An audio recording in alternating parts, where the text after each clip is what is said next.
My beloved child, I'm sorry. I don't even know if I have the right to call you that anymore. I don't know if I earned that title, if I deserve to claim it after what I did, after I walked away from you when you were just a baby, when you couldn't even understand why Daddy stopped coming home. I'm sorry for abandoning you. I'm sorry for choosing my own fear and selfishness over being your parent. I'm sorry for breaking the most sacred promise a person can make, the promise to love and protect their child no matter what. You didn't ask to be born. You didn't ask for a father who would run when things got hard. You deserved someone who would stay, who would fight for you, who would choose you every single day. Instead, you got me, and I failed you in the worst possible way. I know these words might mean nothing now.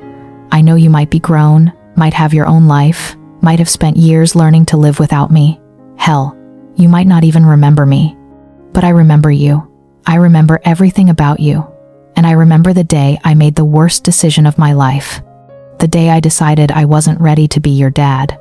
I've been carrying this weight for years, and it's getting heavier every day. The weight of knowing I created a life and then walked away from it. The weight of knowing there's a person in this world who shares my DNA, my smile, maybe my laugh, and I don't know anything about who you've become. I need you to know that leaving you wasn't about you. It was never about you. It was about me being weak, about me being scared, about me being selfish. You were perfect. You are perfect. And I was just too broken to see it. I was 24 when your mom told me she was pregnant. 24 and completely unprepared for the reality of what that meant. I thought I had time to figure things out, time to become the man I needed to be. But babies don't wait for you to get your life together. When you were born, when they put you in my arms for the first time, I felt this overwhelming terror. Not because of you. You were beautiful, so small and warm and trusting. But because I looked at you and realized I had no idea how to keep you safe, how to provide for you, how to be what you needed me to be. Your mom and I were falling apart. We were barely adults ourselves, arguing constantly about money, about the future, about everything. Every cry in the middle of the night felt like a reminder that I was failing. Every diaper change, every feeding, every moment of responsibility felt like proof that I wasn't cut out for this. So I started staying out later, coming home less, finding reasons to be anywhere but in that tiny apartment where my failures felt so loud, so obvious. I told myself I was giving you and your mom space to figure it out. I told myself you'd be better off without me messing things up. I told myself that leaving was the noble thing to do, that I was protecting you from having a dad who didn't know what he was doing. But those were all lies, comfortable lies that let me run away from the hardest thing I'd ever had to do. The truth is, I was terrified of being responsible for another human being. I was terrified of not being enough, of screwing you up, of turning out like my own dad who was never around. So, instead of learning how to be better, instead of growing up, instead of fighting for you, I just left. I packed my things one night while you were sleeping. I kissed your forehead. You were so peaceful, so innocent, and I whispered that I was sorry, like that meant anything. Like sorry could fill the hole I was about to leave in your life. I convinced myself it would be temporary, that I'd get my life together and come back when I was ready, when I was worthy of being your father. But days turned into weeks, weeks turned into months, and somewhere along the way, temporary became permanent.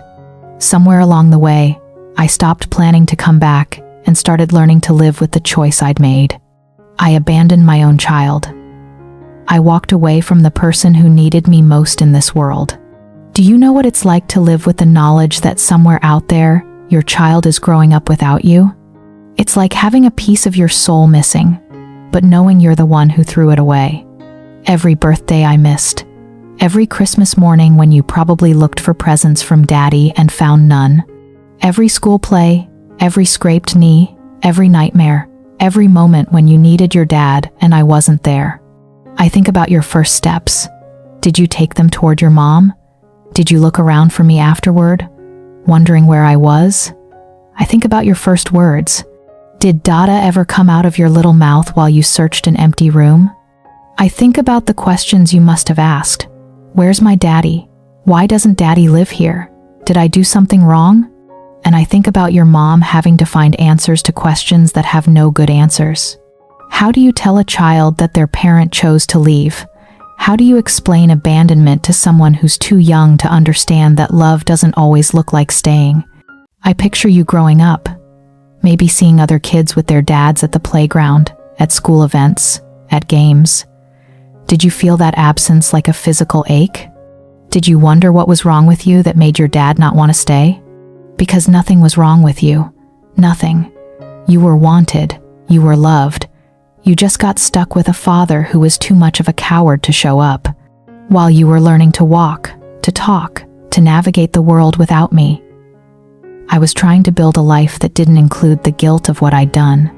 I tried dating other people, tried focusing on work, tried pretending that I hadn't left the most important part of myself behind, but you were always there, in the back of my mind. Every Father's Day was torture. Every time I saw a parent with their child, my chest would tighten with this mixture of longing and shame. Every time someone asked if I had kids, I'd lie and say no, because how do you explain that you have a child but you walked away from them? The guilt follows me everywhere.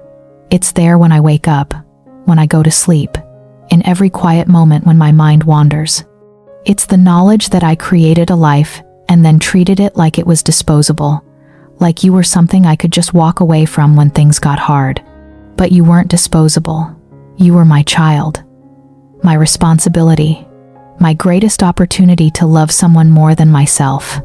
And I threw it all away because I was scared. I know now that everything I told myself was bullshit. Every excuse, every justification, every reason I gave for why leaving was better for you. You didn't need a perfect father. You needed your father, flaws and all. You needed someone who would stumble through parenting with you, who would learn as they went, who would love you enough to stay even when they had no idea what they were doing. I thought providing for you meant having money, having stability, having all the answers. But providing for you meant showing up. It meant being present for the small moments and the big ones. It meant letting you know that no matter what happened in this world, you had a dad who chose you every single day. Instead, I taught you that love is conditional, that when things get hard, people leave, that you weren't worth fighting for. That's the worst part of all of this. Not just that I missed out on watching you grow up, but that my leaving might have shaped how you see yourself, how you trust people, how you believe you deserve to be loved. I stole your sense of security. I stole your ability to trust that the people who claim to love you will actually stay. I stole your childhood innocence about what families are supposed to look like. And for what? So I could avoid feeling overwhelmed? So I could pretend I was still young and free? So I could run away from responsibility like a child myself? The years have taught me what I was too immature to understand then. Being a parent isn't about being ready. Nobody's ever ready. It's about choosing love over fear, responsibility over selfishness, your child's needs over your own comfort. It's about showing up, especially when you don't feel capable of showing up. I've watched friends become fathers, watched them struggle with the same fears I had, the same feelings of inadequacy, but they stayed. They figured it out day by day, mistake by mistake, because that's what love does. It stays and it tries and it doesn't give up. I gave up on us before we even had a chance. The weight of that choice has defined every day of my life since. Not a single morning passes where I don't think about you. Not a single night where I don't wonder who you've become, what you love, what makes you laugh, whether you're happy, whether you're okay despite having a father who walked away. My child, I don't know where you are now or who you've become. You might be 5 or 15 or 25. You might have a family of your own. You might have learned to fill the space I left with people who actually showed up for you. I hope you did. I hope your life is full of people who choose you every day, who prove that love means staying, who show you what you deserved from me all along. I don't expect forgiveness. I don't expect a reunion or a relationship or even acknowledgement that I exist. I gave up the right to expect anything from you the day I walked out that door. but I want you to know that leaving you is the biggest regret of my life. Not because of what I missed, though I missed everything, but because of what I took from you. The security of knowing your parent will always be there. The confidence that comes from being chosen. The foundation that a child needs to believe they're worthy of love. You were always worthy of love. You were always enough. You were always wanted. I was just too broken to be what you needed me to be. If you're listening to this, if somehow this reaches you, I want you to know that I think about you every day. I wonder if you have my stubborn streak, if you make the same face I do when you're concentrating, if you inherited any of the good parts of me along with my DNA. I wonder if you're kind. I wonder if you're happy. I wonder if the people raising you told you bedtime stories and helped with homework and cheered at your games. I hope they did all the things I should have done.